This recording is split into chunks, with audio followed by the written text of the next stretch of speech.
안녕하십니까. 코로나19로 드러난 한국 교회의 위기 문제와 과제를 짚어보는 굿TV 연중특별기획 주여 이 땅을 치유하소서. 오늘은 한국의 목회자들을 길러내는 신학교를 다각도로 살펴보겠습니다. 저런 사람이 목사냐? 목사는 아무나 하나보다 교회 안팎에서 목회자들의 자질을 문제 삼고 있습니다. 그리고 그 질문은 목회자들을 길러내는 신학교로 향하지 않을 수 없습니다. 한국 교회 목회자를 길러내는 신학교가 처한 현실이 어떤지, 올바른 목회자를 길러내기 위해 어떻게 변해야 할지 모색해 보겠습니다. 그래서 아주 엑기스 박진감 있게 6개월을 특강을 해서 6개월 끝난 뒤에 바로 목사 안수하는 거예요. 신학대학의 운영위기가 현실화된 건데요. 대학 구조개혁 평가 최하위권으로 분류돼 신입생 모집에 난항을 겪고 있습니다. 제 꿈은 한 영혼을 정말 귀히 생각하면서 정말 한 영혼을 정말 살리는 그러한 목회를 하고 싶습니다. 되게 시작했어. 그러면서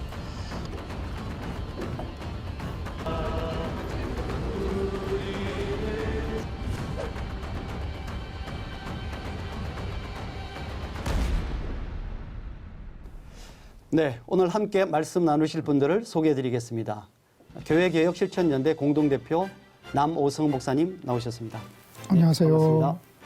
실천신학대학원 대학교 이사 윤원성 목사님 나오셨습니다. 네, 반갑습니다. 경희대학교 개관교수 박성철 교수님 나오셨습니다. 반갑습니다. 네, 아세아연합신학대학교 전병철 교수님 나오셨습니다. 안녕하세요. 네, 반갑습니다. 화면으로 봤습니다만 6개월 만에 목사가 된다는 게 과연 가능한가요, 우리 남 대표님? 원칙적으로 불가능하죠. 그런데 현실에서 그런 일도 벌어지고 있는 실정입니다. 일반적으로 목사가 된다 하면 학부 4년의 과정을 이미 마친 상태에서 신학대학원에 입학해서 3년간 공부를 하고 그 이후에 최소한 3년 이상의 목회 수련 과정을 겪지요. 그리고 교단마다 좀 다르지만 강도사 고시를 본다든가 그리고 목사 고시를 보고 나서 이제 목사가 되지요. 그러려면 아무리 짧아도 6년의 시간이 걸리는데 이 속성 단기 과정은 6개월 만에 가능하다고 광고를 합니다. 수업을 못 들으면은 책 읽는 것으로 대신해도 된다고 하고 그리고 시험도 보는데 이 시험은 사실상 성경 퀴즈 수준의 시험을 봅니다. 그나마도 질문과 대답이 홈페이지에 이미 다 공개되어 있고요. 이런 단기 속성 과정의 문제점이 큽니다. 그 지원자들의 영적인 소양을 검증하는 것이 사실상 불가능하고 학문적인 것을 검증하는 것은 더욱더 힘들죠. 목회자로서의 전문적인 그런 소양을 양성하는데 대단히 어려운 상황이다. 그래서 불량 목회자가 양성된다. 이렇게 말씀드릴 수 있을 것 같습니다. 네. 안수를 받고 한 명의 목회자가 되기까지 그래도 상당한 시간, 최소한 몇 년의 시간이 소요가 되고 또 훈련을 해야 되는데도 이 목회자의 자질 문제가 끊임없이 거론되는 것은 웬일일까요? 우리 윤 목사님. 아무래도 이제 신학교 정원을 계속 학교를 교단위 규모가 커지면서 학교 규모들도 함께 커지다 보니까 너무 많은 인원들을 받아들이다 보니까 사실 검증 과정을 충분히 거치기 힘든 그리고 이제 목회라는 이 부르심의 특수성이 사실 시험으로 목회자를 뽑는다는 자체가 어떻게 보면 사실 과연 성경적일까 그리고 이게 과연 맞는가 이런 생각을 해보게 되기 때문에 사실 그 선발 과정에 대한 고민이 좀 다시 있어야 되지 않나 그렇게 생각하고요. 그 신학에 지원하는 분들 가운데 진짜 영적 부르심을 받은 사람들에 대한 어떤 선별하는 어떤 과정 자체가 굉장히 쉽지 않다라는 것이 근원적인 이유가 또 될 수 있겠고요. 신학 교육 자체도 조금은 너무 모두가 다 이렇게 졸업하고 담임 목사 되는 꿈을 심어주는 경향이 적잖이 있다 보니까 어떤 아까 인터뷰에서도 학생은 이렇게 한 영혼에 대한 마음 이런 마음 때문에 신학교에 들어왔다가도 신학교를 다니면서는 점점 이렇게 큰 교회에 대한 꿈 담임 목회자가 되는 꿈, 이런 목회 성공에 대한 꿈, 이런 꿈들을 가지게 된다는 것은 그 가르치는 내용에 있어서 제가 볼 때는 굉장히 사실 좀 많이 변질된 것이 아닌가, 그런 고민들을 솔직하게 하게 되는 것 같습니다. 저희가 신학교 지원할 때는 어떤 소명을 가지고 또 지원하게 되고, 그런데 이제 올바른 목회자를 만들기 위해서는 신학교육, 신학대학교의 교육 과정 이런 것들이 사실 제대로 갖춰져야 충분히 좋은 목회자를 양성할 수 있으리라고 생각하는데요. 지금 신학교 배출하는 그 시스템에 관해서는 우리가 어떻게 얘기할 수 있을까요? 한국의 신학교만의 독특한 점도 있을 것이고요. 현대 사회 속에서 신학교의 공통적인 문제도 있을 것 같습니다. 특히 독일의 신학교육과 비교해 보면 한국 교회만의 독특한 문제점이 잘 드러난다고 생각을 합니다. 가장 눈에 띄는 것이 독일 개신교 같은 경우엔 목사가 되기까지 한 2번 정도 추천서를 제출하게 되어 있는데, 우리나라 같은 경우에도 추천서를 아마 기본적으로 1번 정도는 제출하는 것 같습니다. 독일 개신교 같은 경우에는 담임 목사뿐만 아니라 교회 공동체 내에서 평신도들의 의견도 같이 첨가되는 추천서를 필요로 합니다. 이에 비해 한국교회는 담임 목사 중심, 아까부터 말씀하셨지만 지나치게 목회자의 권위에 의존해서 추천을 하거나 또 추천을 받는 경우가 있는데요. 어느 단체나 또는 어느 나라나 한 사람에 의해서 이루어지는 평가는 객관적일 수가 없는 것 같습니다. 그리고 또 다른 문제는 앞에서 이야기하신 것처럼 우리나라의 신학교 같은 경우는 MDB 중심으로 되지만 독일은 마기스터라고 해서 MDB 같은 경우에는 3년 과정이지만 독일은 최소한 6년의 과정을 필요로 합니다.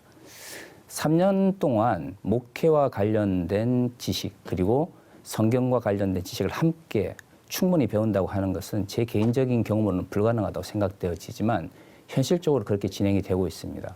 독일은 THM이라고 해서 신학 석사까지 끝내야 목사 안수를 받을 수 있는데요. 이게 최소한 6년에서 길게는 8년 정도 걸리는 것이죠. 1대1로 모든 것을 비교하기는 힘들다 할지라도 기본적으로 목회자 교육을 위해서 드리는 시간이라든가 사회적인 어떤 노력들이 유럽 교회, 특히 독일 교회와 비교해 볼 때 굉장히 부족하다는 걸 알 수가 있습니다. 아까 남 대표님도 말씀하시고 윤은석 목사님도 얘기해 주셨지만 이 부르심이라고 하는 것이 굉장히 주관적이기 때문에 공식적인 신학 교육 기관을 통해서 길러냄과 동시에 걸러내는 기능들이 그 부르심들을 확인하는 과정들이 좀 필요한데, 박 교수님께서 지적하셨던 것처럼 현재 한국 신학대학교의 어떤 교육제도의 시스템상 걸러냄의 기능은 거의 전무하다고 볼 수 있거든요. 미국에서는 일단 크게 3종류의 전문직을 이야기합니다. 의사, 그리고 또 법률가들, 그다음에 목회자를 3개 전문 직종 중에 하나로 보는데, 유일하게 목회자만 박사 학위가 없이 현장으로 투입되는 경우이기도 합니다. 아까 박 교수님께서 지적하셨던 것처럼 교육의 연한이 다른 전문 직종에 비해서 짧다고 하는 그런 단점이 있는 것으로 봅니다. 전문가라고 부를 수 있으려면 몇 가지 요소가 있는데 그 중에 특별히 4가지를 조건으로 내세웁니다. 첫 번째로는 그 전문가를 키워낼 수 있는 전문 양성기관이 있는가, 교육기관이 있는가. 두 번째로는 그 교육기관을 통해서 자격증을 획득할 수 있는가. 세 번째로는 그 자격증을 가진 사람들의 윤리 문제라든지 이런 것들을 또 보호해주고 견제할 만한 협회가 존재하는가.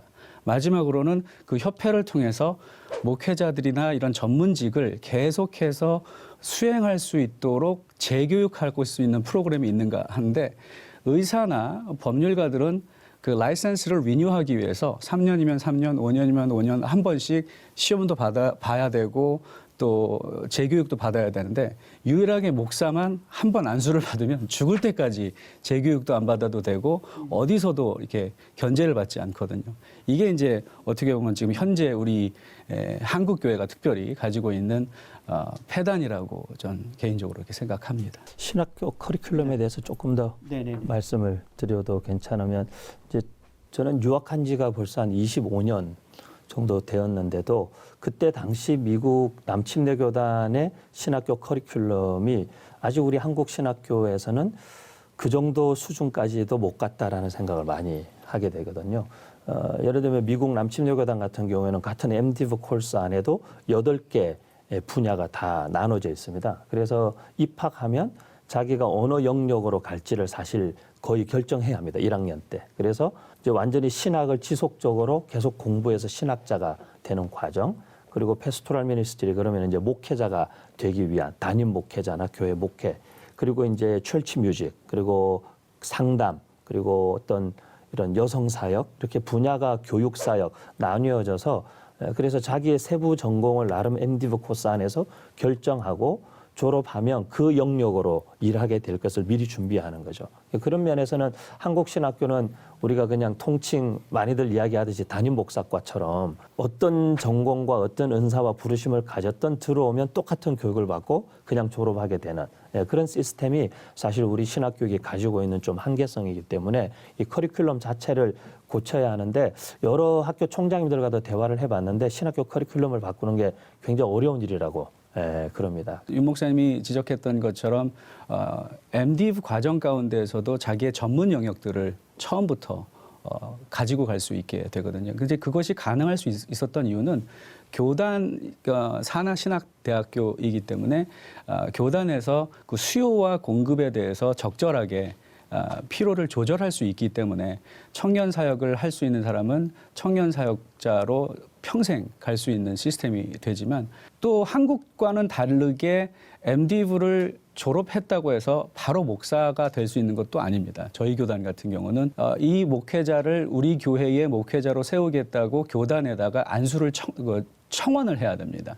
그러니까 콜링 철치가 없으면 MDiv를 수석 졸업해서도 안수를 못 받는 경우들이 많이 있습니다. 그렇겠네요. 그 과정 가운데에서 섭리로 보는 거죠. 우리 교수님들은 네가 그렇게 공부를 잘했지만 너를 목회자로 부르는 교회가 없는 걸 보면 너가 목회자로서의 부르심이 아직은 없나 보다라고 하고 학자로 키우거나 우리나라는 유독 신학교를 나오면 무조건 목사가 돼야 된다라고 하는 그 어떤 천편일률적인 획일화된 커리큘럼 안에서 훈련이 이루어지고 또 양성된다라는 게 좀 문제점이 있지 않을까 그렇게 생각을 해보게 됩니다. 네. 신학교를 우리가 얘기할 때에 또 중요하게 쟁점이 되는 것 중에 하나가 목사 수가 너무 많다는 것입니다. 최근 자료를 보면 10년 전에 비해 교인 수는 35만 명이나 줄었는데 목사 수는 오히려 크게 늘었다고 합니다. 남 대표님, 이 목회자 과잉 공급의 문제를 어떻게 생각하십니까? 대단히 심각한 상황이라고 할 수 있죠. 지난 10년간 통계 자료를 보면 교인들은 계속 줄어드는데 목회자는 계속 양산되는 그런 추세를 보여주고 있습니다. 그러다 보니까 어떤 일이 벌어지냐면 우리나라를 대표하는 모 신학교의 경우에는 졸업생은 800명인데 그 졸업생들이 사역할 수 있는 임지는 200개밖에 되지 않는 그런 상황입니다. 600명은 목회 사역을 할 수 없는 상황으로 졸업을 하게 되는 것이요. 이 현상을 저는 꼭 나쁘다라고만 보지는 않아요. 우리 교수님들께서 말씀하신 대로 내가 신학교육을 받아서 그걸 가지고 자기의 삶의 현장에서 다양한 사역지에서 교회가 아닌 곳에도 사역을 할 수 있으니까 그런 것은 나쁘지 않다고 생각하는데 아직까지 한국 교계의 어떤 시선 그런 것은 저 사람은 왜 신학교를 졸업했는데도 목회를 하지 않고 다른 일을 하느냐에 대해서 의구심을 갖는 그런 편견들이 좀 있어서 실제로 거기에 해당되시는 분들은 좀 힘들어 하시는 것 같습니다. 근데 이제 이것이 사실 그 어떤 야기하는 여러 가지 문제들이 있는데 한 건물에 교회가 4-5개씩 들어가 있는 건물들도 흔하게 볼 수 있고 그러다 보니 함께 상생하면서 함께 이렇게 더 부흥하면 좋은데 함께 어려워지는 상황들도 있을 뿐더러 목회자들의 이중직 문제라든지 재정적 상황에 굉장히 어려운 문제. 근데 이런 문제들이 결국에는 목회자 자녀들의 사실 어려움으로 연결되면서 가정 문제. 이것이 굉장히 파급 효과가 생각보다 크다고 생각이 되어집니다. 교단에서도 쉽지는 않다고 들었습니다. 많은 논의를 하시는데 기존에 이렇게 확정되어서 벌려져 있는 신학교를 축소 안 되든지 이런 과정들이 굉장히 사실 쉽지 않은 과정이라는 이야기들을 많이 듣고요. 그래서 아마 하지만 앞으로는 우리가 원치 않아도 엄청난 다이어트를 해야 되는 상황이 머지않아 곧 오지 않을까라고 생각되기 때문에 지금부터 굉장히 많은 연구와 실제적 대안을 마련하는 것이 좀 필요하다고 생각합니다. 목회자 수급 문제를 해결하기 위해서 입학 정원을 좀 조정하자 이런 얘기가 나온 게 벌써 어제 오늘 일이 아닌 걸로 알고 있는데요. 이 말처럼 간단한 문제는 아닌 것 같습니다. 우리 전병철 교수님, 학교 계시니까 아마 이 문제를 훨씬 더 예민하실 것 같은데요. 전 첫 번째로는 이 신학대학교가 일반 대학교들과 같이 시장 경제 원리에 뛰어들면서부터 이런 문제들이 발생했다고 생각을 하거든요. 뭐 예수님께서도 가이사의 것은 가이사에게, 또 하나님께 속한 것은 하나님께 돌려드리라고 말씀을 하셨지만, 어떻게 보면 성직자들을 길러내는 일들은 정부의 어떤 통제를 받거나 정부의 규제를 받고 또 정부가 허락한 다른 일반 대학교들과 경쟁 시스템에 꼭 있을 필요는 없는데도 불구하고 스스로 우리가 거기에 그 기준에 맞춰가지고 결국은 정부의 도움을 받으려고, 재정적 지원을 받으려고 하다 보니까 그런 일들이 저는 생겼다고 생각을 하거든요. 어쨌든 그런 경쟁 시스템 안에 놓여 있을 때에 우리가 어떻게 살아가야 할 것인가에 대한 위기의식을 좀 가져야 된다고 생각하는데, 현장과 떨어져 있는 신학교의 현실 때문에 어쩌면 무작위로 받아들이고 무작위로 또 양산해내는 그런 문제들이 계속 되풀이 되기 때문에 그런 일들이 생기지 않는가. 저는 이제 앞으로 정년까지 16년이 남았는데 저희 학교가 5년 뒤에도 건재할 수 있을지에 대해서는 사실 다 모르겠거든요. 왜냐하면 계속해서 입학 충원율들이 떨어지고 있고, 그래서 그런 시장 경제 원리로 한다면 죽을 수밖에 없겠지만, 부르심과 또 하나님 나라의 일꾼들을 기르는 입장에서 교회들이 함께 하는 일이라고 생각한다면, 교회 후원을 받으면 얼마든지 우리가 입학 정원을 어떤 조절할 필요 없이 얼마든지 좋은 질의 사역자들을 양산해낼 수도 있지 않을까라는 생각을 좀 조심스럽게 해봅니다. 이 목회자 수급 문제는 신학교의 문제인 동시에 교단의 문제라고 생각을 해요. 목회자가 되고 안 되고의 문제는 교단의 문제인 거죠. 신학교가 안수 주는 게 아니니까요. 근데 한국의 신학교는 대부분 교단 신학교입니다. 그러다 보니까 이제 학교가 뭔가 구조조정을 하고 입학 정원을 조절하고 뭐 이런 대대적인 개혁을 하려고 해도 교단이 승인을 해줘야 그게 가능한 시스템이라는 거죠. 교단이 지배권을 가지고 학교를 억압하고 그것 때문에 학교와 갈등을 겪고 하는 일들이 빈번하게 벌어지고 있습니다. 이 교단이 이사회를 장악하고 있고, 그리고 사실 그 이사회라는 것은 대형 교회 목사님들 중심으로 이렇게 구성되어 있고요. 이 학교가 좀 창의적으로, 자발적으로, 자율적으로 운영할 수 있도록 교단이 좀 놔줄 필요가 있다고 생각해요. 교단의 개입을 좀 최소화했으면 하는 생각이 있습니다. 무엇보다도 학교의 자율성을 이야기할 때 대단히 중요한 게 교수님의 학문적인 자율성을 보장해줘야 된다고 생각을 합니다. 이런 얘기 죄송하지만 한국의 많은 교단 신학교 교수님들이 짓눌려 있어요. 교단의 눈치를 봅니다. 교단의 큰 교회 목사님들의 그 입김에 넘어지는 분들도 제가 본 적이 있습니다. 그러다 보니까 교단의 방침하고 조금 다른 소수 의견을 내기 어려운 상황이고요. 그러다 보니까 이 학문의 현장 속에서 어떤 활발한 토론, 어떤 다양성, 그런 것이 존재하지 않는다는 거죠. 학교에서 할 일이 교육의 기능도 있지만 교수라면 연구가 되게 중요한 거잖아요. 연구는 말 그대로 이것도 해보고 저것도 해보고 하다가 결과가 나오기도 하고 안 나오기도 하고 이상한 결과가 나오기도 하고 좋은 결과가 나오기도 하고 이런 좀 창의적인 활동인데, 그런 것이 교단 신학이라는 틀로 딱 가둬놔서 내가 뭔가 좀 특별한 얘기, 남들과 다른 얘기를 하면은 학교에서 떠나야 되는 막 이런 상황이 발생하다 보니까 교수님들이 되게 긴장하시고 자기 검열하시고 교단에 충성봉사하는 그런 모습도 보면서 외부에서는 좀 조롱의 시선으로 바라보기도 합니다. 그래서 저는 교단이 좀 학교에게 자율성, 특별히 교수의 학문적 자율성을 좀 많이 보장해야 된다, 이런 생각입니다. 지금처럼 목회자들이 많이 배출되게 된 게 은밀히 이야기를 하면 90년대부터 본격적으로 시작된 교단의 난립과 함께 이루어진 것이죠. 물론 한국 교회는 독일 교회처럼 국가 교회가 아니기 때문에 자유롭게 교단을 만들 수 있습니다만은, 종교법인과 관련돼서 한국은 지나치게 교단을 쉽게 만들게 되어 있습니다. 그리고 이 교단 분립과 관련돼서 많은 경우가 또한 교단 내 분쟁의 문제, 특히 부정적인 의미의 불이라든가 아니면 부패가 큰 원인이 되었는데요. 그러다 보니까 분립된 교단들이 독자적인 교세를 확장하기 위해서 목사들이 필요를 했고, 목사들이 필요하니까 신학교를 만들고, 문제는 신학교를 만들면서 거기서 어떤 목회자들의 높은 수준을 요구하거나 아니면 좋은 신학 교육을 제공하기보다는 일단 교세를 늘리기 위해서 더 많은 사람들을 목사로 만들다 보니까 교단 신학교라고 하더라도 그 자체 내에서 충분한 신학 교육이라든가 목회적 약에 대한 그런 교육들이 이루어지지 않은 측면도 저는 분명히 있다고 생각을 합니다. 특히 이제 90년대 사학법이 개정되면서 신학교라든가 아니면 신학교와 유사한 형태의 교육기관을 쉽게 만들 수 있는 형태로 한국 사회에 변하게 되는데요. 여기서 또 많은 이들이 신학교나 아니면 신학 아카데미를 이 돈벌이의 수단으로 사용하기 위해서 이러한 교단을 등에 업고 교단 신학교라는 명칭을 내세우면서 많은 신학교를 세웠습니다. 돈이 목적이다 보니까 학생들에 대한 교육이라든가 또는 교수들의 자질의 문제를 검증하는 것에서 굉장히 문제가 많았던 것 알고 있습니다. 그러다 보니까 이제 90년대 후반부터 본격적으로 목회자들에 대한 자질 향상이 필요하다든가 아니면 과잉 공급이 되고 있다라고 하는 문제들이 나오기 시작하는데요.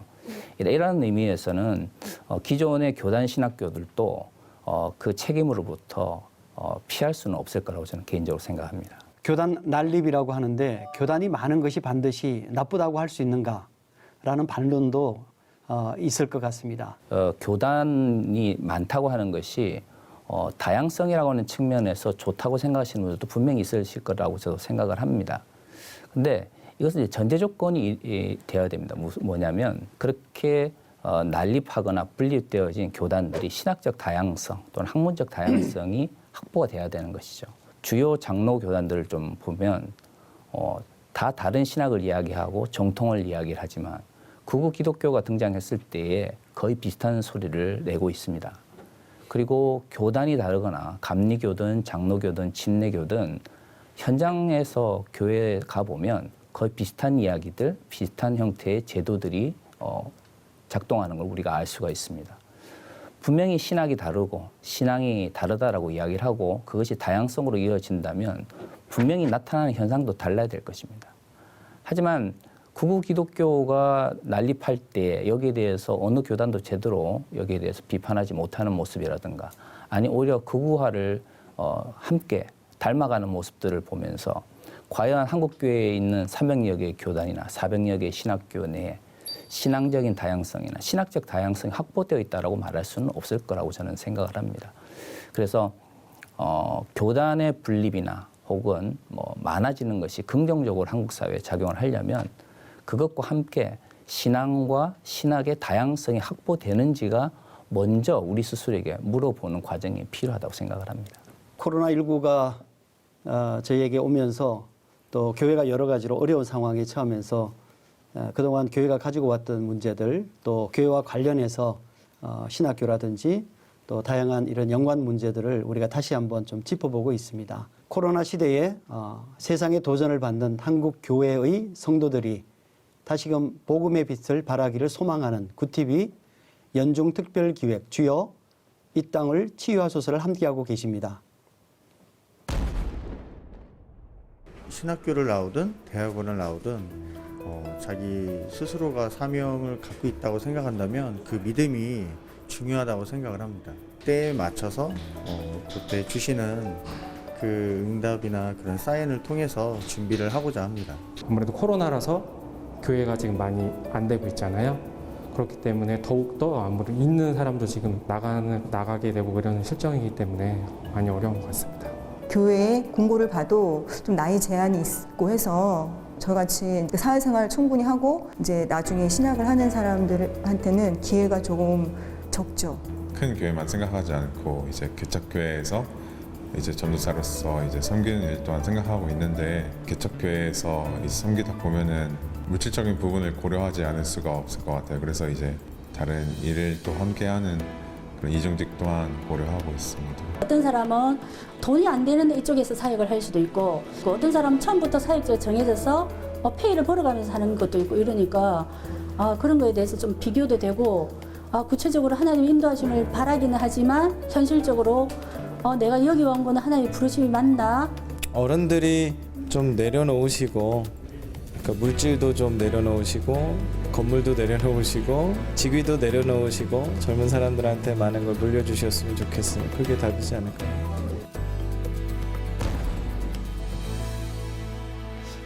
네, 저희가 지금 VCR을 통해서 신학생들의 향후 진로에 관한 고민들, 이런 고민들을 들어봤습니다. 1990년 이후 개신교회가 목회자 공급 과잉 문제를 해결하기 위해서 많은 노력을 사실은 해왔습니다. 이런 양적인 문제뿐만 아니라 목회자들의 자질 문제가 더 심각한 문제가 아니겠습니까? 남 대표님, 지금 이 자질 문제를 좀 향상시키기 위한 좀 대안이 있을까요? 그렇습니다. 지금 한국교회의 목사들의 자질 문제에 대해서 일반 언론들도 비판하고 있죠. 대단히 부끄러운 상황이라고 말씀드릴 수 있을 것 같고요. 저는 좀 근원적인 얘기부터 하고 시작을 하려고 해요. 어떤 목회자를 양성하려고 하는가라는 그 목표점을 분명히 하고 신학교육을 시작했으면 좋겠다는 생각을 합니다. 우리가 보통 목회자라고 부르지만 그 안에는 여러 가지 의미가 담겨 있어요. 일단 첫 번째로는 성직자로서의 의미가 있는 것 같아요. 저 사람은 조금 윤리적으로 다른 사람보다 나을 것 같다. 하나님과의 그 영적인 친밀감이 더 높을 것 같다. 뭐 이런 기대를 하면서 목회자를 부르죠. 성직자라는 호칭을 사용하죠. 그러면 신학교에서 그런 사람을 양성하기 위해서 어떻게 해야 할까요? 영성 교육을 강화해야겠죠. 저는 신학교육 커리큘럼 과정을 통해서 훈련시키고 확인하고 앞에 교수님께서 좋은 말씀 해주신 대로 걸러내는 작업을 할 필요가 있다고 생각해요. 근데 현재 커리큘럼에 우리 목회자의 윤리성과 관련된 문제에 대해서 얼마나 치밀하게 교육하고 있는지 우리가 좀 의심해 볼 필요가 있고요. 왜냐하면은 현장 교회에서 목회자 윤리 이슈가 정말 많이 벌어져서 부끄러운 일이 벌어지고 있잖아요. 그래서 성윤리라든가 뭐 페미니즘이라든가 이런 윤리 교육에 대해서 저는 철저하게 공부를 가르칠 필요가 있고, 그래서 이런 도덕 윤리 기준을 학교마다 아주 엄격하게 갖춰서 거기에서 조금이라도 어긋나면 좀 자숙하거나 아니면은 스스로 포기할 수 있도록 걸러내는 과정이 필요하다고 보고요. 목회자가 또 어떤 사람인가 생각해 보면 일단 신학 전문가입니다. 우리가 신학교에서 이 성경 주회, 이 본문이 과연 무엇을 말하는가, 어떻게 적용할 것인가에 대해서 정말 전문적인 교육을 시켜야 된다고 생각을 해요. 그러려면 신학교육을 잘 시켜야 되는데 앞에서 교단 얘기 많이 했지만 한국의 교회의 신학교육은 엄밀하게 얘기하면 교단 신학교육이에요. 그 교단의 신학을 배우는 거지 그것과 반대되는 교단의 다른 이론은 오히려 적대시하고 소홀히 하는 경우가 파다하다는 거죠. 올바른 신학 전문가를 키워내려면 교단 신학뿐만 아니라 그 울타리를 넘어서 폭넓은 신학 교육이 필요하다고 생각하고요. 또 하나 목회자에게 요구되는 것은 목회 전문가의 영역이 있다고 생각합니다. 신학교 졸업하면 뭐 하죠? 설교합니다. 신학교 졸업하면 자녀 아이들을 교육을 시켜요. 신앙 교육을 시키죠. 그리고 성도들의 삶의 어려운 문제들을 상담을 하죠. 근데 과연 목회자가 신학교를 졸업하고 그런 자질을 갖춰서 졸업을 하는가? 실천신학 교육 과정에 설교학, 교육학 뭐 이런 것이 그저 선택 과목 하나로 남아 있어서 해도 되고 안 해도 되는 과목 아닌가 돌아봐야 한다고 생각해요. 사실 설교나 교육이나 상담이나 이게 다 소통 능력과 관련이 있다고 생각합니다. 커뮤니케이션 기술인 거죠. 근데 목사님들 중에 소통 능력이 안 되는 분들이 되게 많아요. 꽉 막혀 있어서 뭔가 본인 얘기만 많이 하려고 하고 성도의 이야기를 들으려고 하는 이런 인터랙티브한 상호작용이 잘 안 일어나는 목사님들이 많은 것 같습니다. 그래서 특별히 이번 코로나 환경에서 온라인 커뮤니케이션의 필요성이 또 확실하게 부각됐잖아요. 아무리 설교 잘하는 목사님도요, 카메라 한 대 바라보고 혼자 얘기하라고 하면요, 땀을 뻘뻘 흘리십니다. 그래서 저는 나아가서 미래지향적으로 온라인 커뮤니케이션 훈련도 교회에서 시켜야 된다고 생각하고요. 성직자를 양성하고 신학 전문가 양성하고 목회 전문가를 양성하는 그런 목표를 분명히 하고, 그리고 그 다음에 구체적인 커리큘럼과 그런 노력들이 진행돼야겠다. 그런 생각을 합니다. 저는 그 부분에 대해서 조금 남우석 목사님과 좀 약간 대립되는 의견을 좀 말씀드린다고 한다면, 지금 말씀하신 것에 의하면 이 모든 것들을 결국은 신학교가 다 해야 된다는 얘기입니다. 그럼 교단은 왜 필요합니까? 저는 교단이 신학교를 지배하는 구조, 남 목사님께서 지적하셨던 것처럼 그것도 문제이지만, 신학교가 교단이 해야 할 일조차도 우리가 다 해버린다고 한다면 그럼 교단의 존재 이유가 없어져 버리고 그리고 또 그러면 신학교가 잘못된 길로 갔을 때에 신학교를 견제하고 균형을 잡아줄 수 있는 기관이 없다고 생각하거든요. 아까도 말씀드렸던 것처럼 전문직이 전문직으로 인정을 받으려면 협회라고 하는 게 있어야 된다고 말씀을 드렸는데 우리 교계에서는 그 협회 기능을 하는 게 교단이라고 생각을 하거든요. 교단이 가질 수 있는 최고의 어떤 힘은 어카운터빌리티라고 생각을 하거든요. 견제 능력과 균형을 잡아주고 신학교는 그 교단이 현장과 그 신학교의 가교 역할을 할 수 있도록 교단에게 또 충분한 권위를 부여해 줘야 하고 또 그렇게 치면 신학교는 또 기술만 연마하는 학교처럼 전락해 버릴 수도 있지 않습니까? 사실 설교를 못하는 사람들이 어떤 뭐 도덕적인 문제들을 일으키는 게 아니라 설교를 또 잘하는 사람들이 도덕적이고 리더십적인 문제를 일으키거든요. 그 대부분의 한국 사회에서 문제가 되고 있는 뭐 성직자들의 윤리 문제들이 비인가 신학교 출신들보다는 인가받은 정규 신학을 받은 분들이 문제를 더 많이 일으키고 있거든요.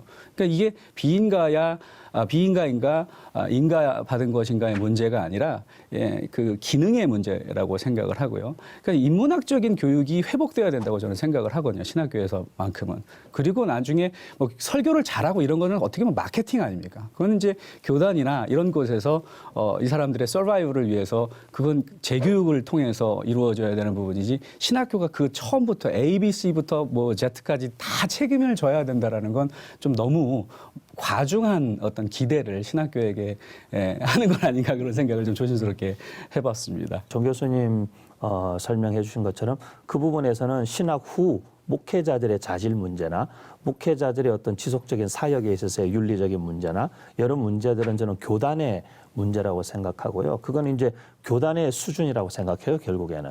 그런 것들이 걸러지지 않고 제대로 그런 목회자들이 사실은 징계를 받거나 제대로 어떤 사역하는 데 있어서요. 사역 중간에도 얼마든지 걸러내는 과정들이 사실 그런 기능들이 작용하지 않는다는 것은 교단이 그만큼 사실 기준이 낮아지고 어쩌면 교단이 우리 방송 프로그램 제목처럼 좀 치유돼야 될 필요가 있는 그런 수준에 와 있기 때문이라고 개인적으로 생각하고요. 또 교단이 목회자들을 의무적으로 저는 재교육해야 된다.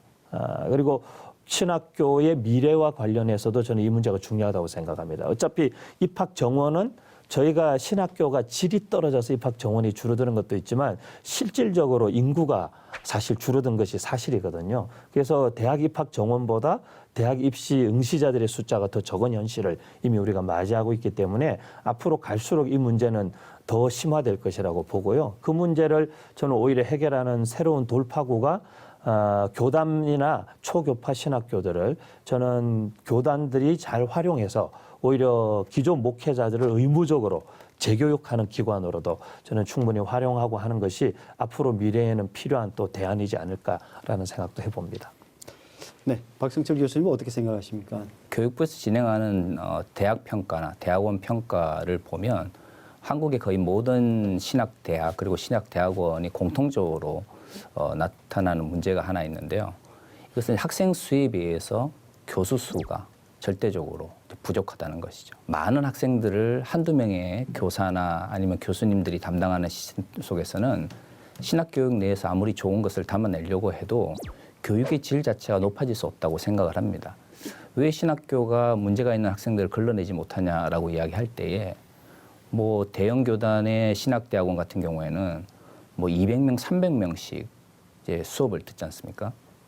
아무리 교수가 많아도 1년에 2, 300명씩 교단에서 목사가 나오게 되면 그 모든 사람들의 윤리적 문제라든가 인격적 문제를 신학교나 신학대학원 차원에서 해결해낼 수 있는 능력이 없습니다. 신학교나 신학대학이 목회자들을 양성해내고 영적인 지도자들을 양성해내는 곳이라고 생각을 한다면 지금처럼 무조건 사람들을 많이 모아서 목사를 많이 만들어내고 그래서 교세를 확장하고 아니 또 부분적으로 돈을 위해서 신학교를 건립하신 분들이 등록금에 의존해서 학교를 운영하는 이런 이상한 방식의 한국의 신학교육 혹은 신학대학 운영 방식은 철저하게 앞으로는 피해야 된다고 생각을 하고요. 이를 위해서 가장 중요한 것은 일단 목사의 수를 각 교단마다 양질의 목사를 만들어낼 수 있는 방식으로 수를 줄이고 또 그와 함께 교단 차원의 지원이 이루어져야 된다고 저는 개인적으로 생각합니다. 그러니까 박 교수님께서 신학교의 학생 수를 정원을 감원해야 한다는 것에 대해서 전적으로 동의를 하고요. 근데 그 일이 가능해지려면 첫 번째로 재원이 확보가 되어야 됩니다. 그 학생이 100명일 때 그 운영하는 비용을 20명밖에 자격이 있는 사람이 20명밖에 안 돼갖고 80명을 떨어뜨렸는데 20명을 훈련시킨다고 해서 20명이 내는 등록금으로만 운영이 되는 건 아니지 않습니까? 그럼 나머지 80명분에 대한 재원을 교단이 확보를 해줘서 양질의 교육을 할 수 있도록 해줘야 되고요. 또 윤 목사님 말씀해 주셨던 것처럼 교단의 역할 중에 또 하나가 그 목회자가 신학교를 졸업한 이후에 현장에서의 그런 것들을 한다면 제 경우에는 제가 안수를 받기 전에 그 6개월 동안 그 심리 상담을 받게 하고요. 그 교단이 그걸 필수로 합니다. 안수 조건 중에. 그래서 6개월 동안 심리 상담을 받은 결과로 그 라이센스가 있는 사이콜로지스트가 이 사람은 성직을 수행하는데 정신적인 문제가 없다라고 하는 것을 확인한 후에야 교단에 이제 안수 후보생이 되고 그렇게 안수를 받고 3년에 한 번씩 저희들은 그것도 정신건강 멘탈 헬스를 체크업해가지고 계속 리포트를 하게 되어 있거든요. 신학교를 졸업한 이후에 목회자가 된 이후에도 계속해서 책임질 수 있는 그 프로그램을 교단과 신학교가 함께 협력적으로 가지고 나아가지 않으면 이 문제는 해결이 되지 않는다고 생각을 하고요. 한 가지 더 말씀을 드리면 사실 100년 전에 기독교가 들어왔을 때 100년 전에 우리나라의 자동차, 지금의 자동차 굉장히 많이 바뀌어 있지 않습니까? 10년 전과 지금 핸드폰도 달라 있는데 100년 전의 평양신학교, 지금의 우리의 신학대학교 하나도 변한 게 없습니다. 이건 어떤 심각한 문제가 있다라고 생각을 하고 우리가 다시 한번 처음부터 이거 한번 어떻게 보면 갈아엎지 않으면 안 되지 않나라는 위기의식을 좀 가져야 된다고 좀 생각을 해봅니다. 네.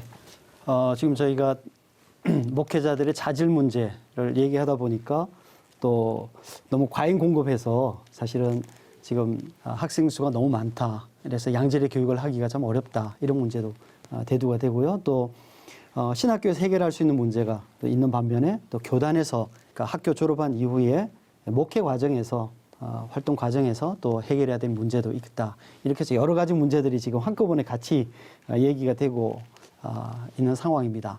학생 수에 관한 얘기를 얘기하려면은 조금 전에 이제 우리 정 교수님께서 말씀하셨던 이 학교 재정에 관한 얘기가 필수적으로 좀 대두가 될 필요가 있을 것 같습니다. 우리 박성철 교수님은 이 문제에 관해서는 어떻게 생각하십니까? 지금 한국에 수임하는 이제 주요 개신교단 내 이제 교단 신학교들이 공통적으로 가지고 있는 문제는 뭐냐면 앞에서 이야기한 것처럼 학생 수가 교수 수에 비해서 너무 많다는 것이죠. 그럼 왜 학생들을 줄이지 못하느냐? 한국의 교단 신학교는 명칭은 교단 신학교지만 실질적으로 등록금에 의존해서 돌아가는 비율이 굉장히 높습니다. 그러면 또 그 나머지 돈은 다 교단에서 되느냐? 그것도 아니죠. 교육부에서 또 등록금에 합당한 또 장학금 지원을 받습니다. 말로는 교단 신학교라고 하지만 재정적 측면에서 보면 교단에서 들어오는 돈이 그렇게 많지가 않죠. 그러면 교단은 뭘 하냐는 거죠. 학교를 세워놓고 교단 신학교라는 명칭 하에서 교단이 아무것도 하지 않으면서 그것이 어떻게 교단 신학교가 될 수 있겠습니까? 문제는 교단에서 교육을 공공재라고 생각하지 않고 또는 일부는 교단 신학교를 통해서 돈을 벌려고 하고 아니면 일부 교단 신학교는 자본의 논리에 의해서 움직여져 가니까 학생들을 줄이지 못하게 되고 점점점 등록금 의존성이 높아지고 그러다 보니까 학교가 제대로 발전하지 못하니까 학생들은 줄게 되고 이게 계속 반복되는 거거든요.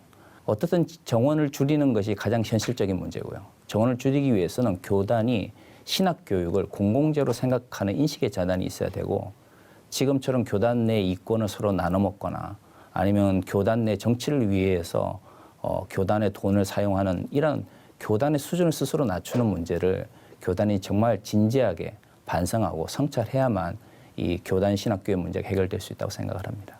학교 행정에 지금 참여하고 계시는 윤원석 목사님은 이 문제에 대해서 조금 더 예민하실 것 같습니다. 네, 이제 아무래도 학교 이사로 있다 보니까 재정적인 문제에 관심이 많고요.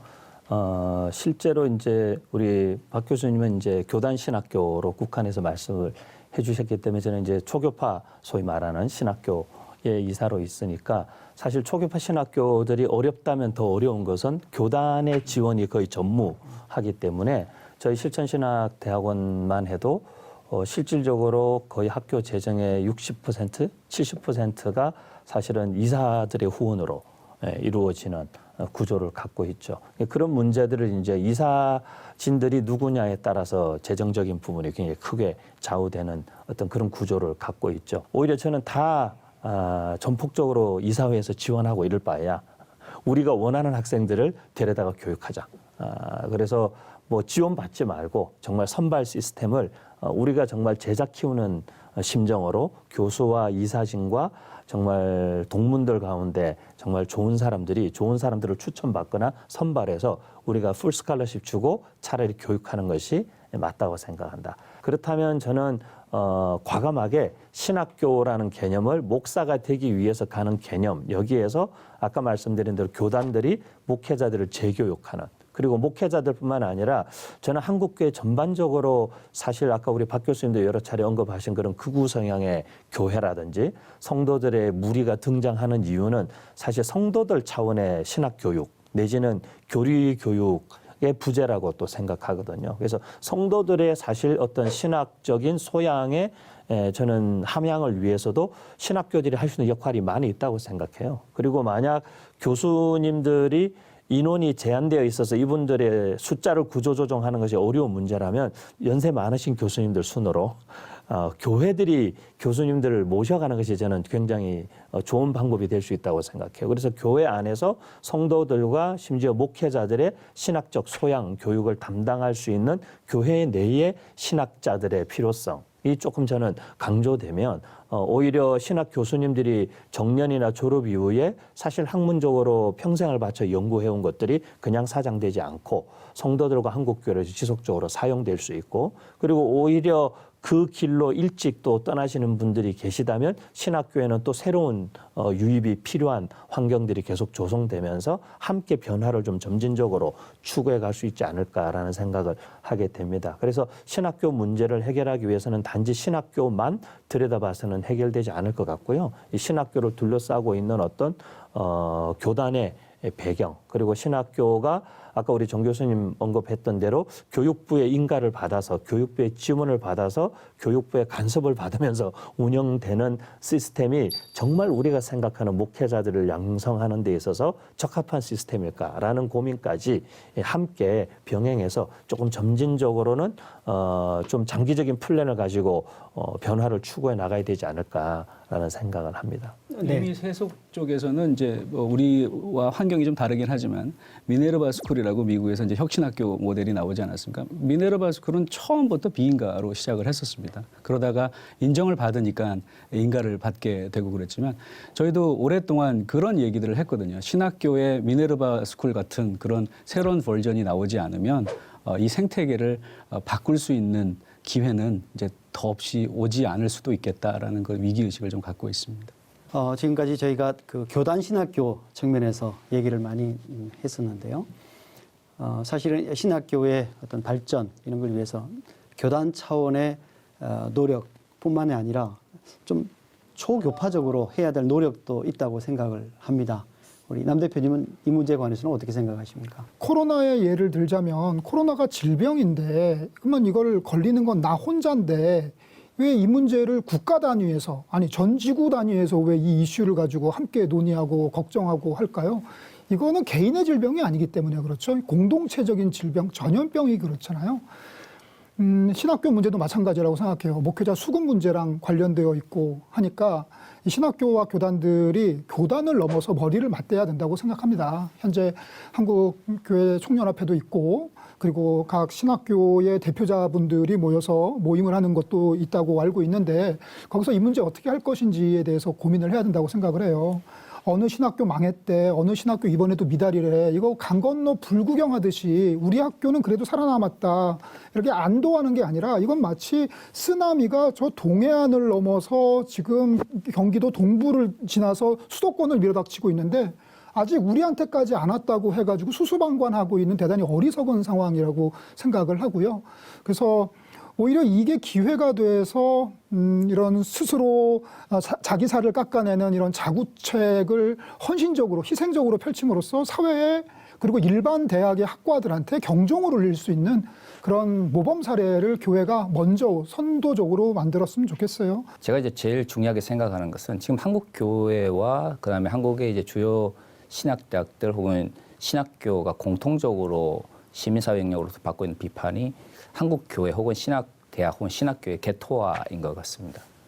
자신들만이 옳다고 생각을 하고 그렇기 때문에 자신들의 이야기에 권위를 심어주려고 하고 잘못된 것이라도 그걸 담아내고 어떻든 지키려고 하는 모습들이 한국 교회와 한국 신학대학의 어떤 교육적인 수준을 낮추는 원인이라고 생각하는데요. 가장 현실적으로는 신학대학이나 신학교끼리 아니면 어느 정도 의견을 공유할 수 있는 커뮤니티 내에서 교류가 좀 활발하게 이루어졌으면 좋겠습니다. 예를 들어 주요 장로 교단 내에서라도 총신대나 여기서 이제 공부하는 사람들이 장신대나 아니면 한신대 혹은 합동신학교 같은 데서 또 원하는 교수님의 강의를 들을 수 있다든가 하면서 서로 교류를 해야 이 한국 교회와 한국 신학교의 개토화가 해결이 되지 지금처럼 우리가 옳고 우리 밖에 있는 모든 사람들은 다 틀렸다는 방식으로 하면 아무리 외부에서 신학교육이 문제가 있다, 목사님들의 수준이 떨어지고 있다 이야기를 해도 그것이 귀에 들어오지 않는다라고 생각을 합니다. 그 교류를 하기 위해서 초교파적인 노력이 필요하고 그 가운데서 신학적 다양성, 신앙적인 다양성의 확보가 될 수 있다고 생각을 하고 지금처럼 혼자만 독불장군처럼 이 다문화된 사회 속에서 견뎌내겠다고 하는 것은 굉장히 어리석은 행동이라고 저는 생각을 합니다. 오늘은 한국 교회의 미래가 달려 있다고 할 수 있는 신학교의 당면 과제를 진단하고 또 대안을 의논했습니다. 또 이와 관련해서 덧붙이고 싶은 말씀 있으시면은 또 짧게 좀 부탁드리겠습니다. 제가 신학교 다닐 때 벌써 한 30년 정도 됐는데 저희 학교의 모토가 Unchanging Focus in an Ever-Changing World라고 하는 급변하는 사회 속에서 불변하는 하나님의 진리. 제가 몸담고 있는 저희 아세아나 신학대학교에도 신학공관운동이라는 게 오래전부터 있었습니다. 중심 진리라고 하는 복음의 진리는 불변하지만 이 급변하고 다변하고 있는 사회 속에서 어떻게 세상 속에서 능력 있는 그리스도인의 삶을 살아갈 수 있도록 도울 것인가 또 섬길 것인가를 고민하는 신학교들이 아까 박 교수님이 또 이야기해 주신 것처럼 함께 머리를 맞대고 지혜를 모으고 비전을 나눈다면 한국 교회가 지금 처해 있는 환경은 막상 어렵고 위험해 보이지만 더 밝은 미래를 향해서 나아갈 수 있는 또 다른 기회가 되지 않을까라고 생각을 하면서 있는 곳에서 최선을 다할 수 있었으면 좋겠다라는 생각을 합니다. 조금 이제 코로나 시대를 지나가면서 저는 한국 교회가 갖고 있는 문제점이 많은 것들이 드러났지만 소위 이제 사회적 감수성이 너무 떨어진다. 그래서 너무 말씀하신 대로 신학교나 교회가 우리만의 리그나 개토화되어 있는 현상이 오래되다 보니까 우리 커뮤니티 바깥에 있는 사람들이 교회를 어떻게 인식하는가에 대한 우리가 그 인지도가 굉장히 낮아진 거죠. 그래서 그런 인지 능력이 떨어지면서 저는 그걸 사회적 감수성이라고 얘기하고 싶은데 조금 신학 교육과 목회자들의 목회 현장에서의 재교육에서 좀 이런 부분의 균형을 좀 더 갖추는 것이 앞으로 오는 시대에 정말 중요하겠다. 사역에 대한 이론을 배우고 성경을 공부하는 것이 굉장히 강조되어야겠고 성경은 더 강조되어야 된다고 보지만 실제로 신학교를 다니는 중에도 그것을 실제 사역에 실천적으로 어떻게 접목하고 있는가라는 문제도 커리큘럼에 포함되어 있으면 참 좋겠다. 이론과 실천 그리고 목회 현장뿐만 아니라 사회와의 균형 이런 것들을 좀 저희가 함께 볼 수 있는 균형 감각을 좀 회복하면 좋겠다라는 마음이 있습니다. 한국의 목회자들과 교단을 움직이시는 분들이 교회의 본질적인 정체성을 좀 진지하게 고민했으면 좋겠습니다.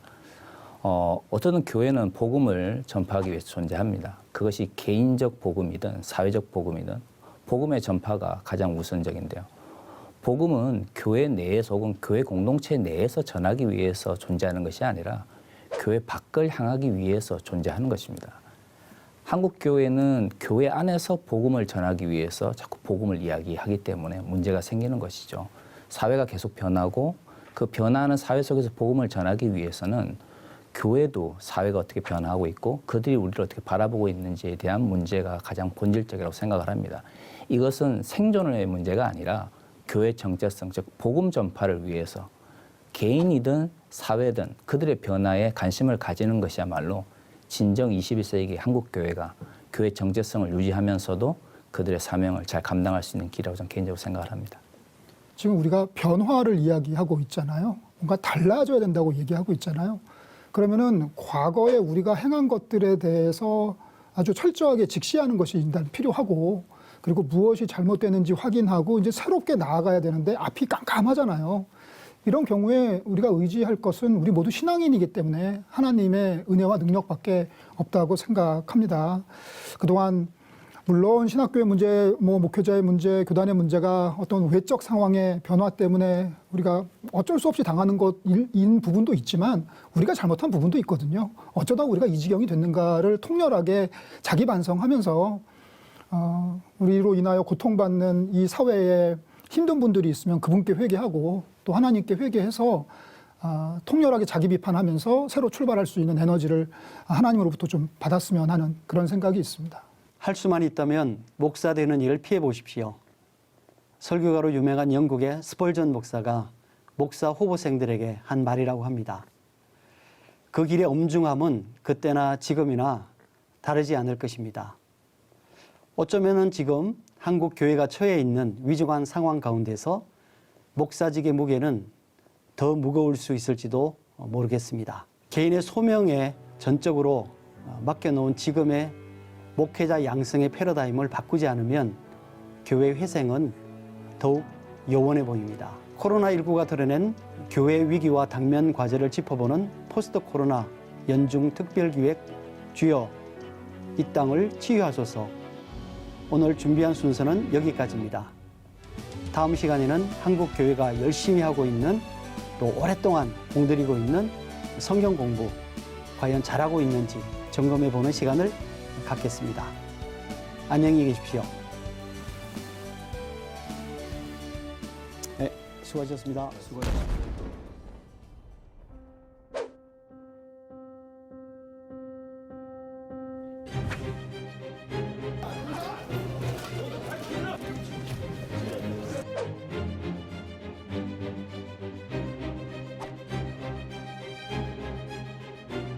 교회를 세습해야 되겠다 이런 생각을 갖고 성경을 보면 이게 보이겠습니다. 기존에 있던 교회의 성도들이 이단으로 빠져들거든요. 머리는 굉장히 커졌는데 삶에서의 적용이 너무나 작다 보니까 성경 공부 참석하는 사람들 그냥 배우기만 해야 된다. 이렇게 재미없는 성경 공부가 어디 있겠습니까?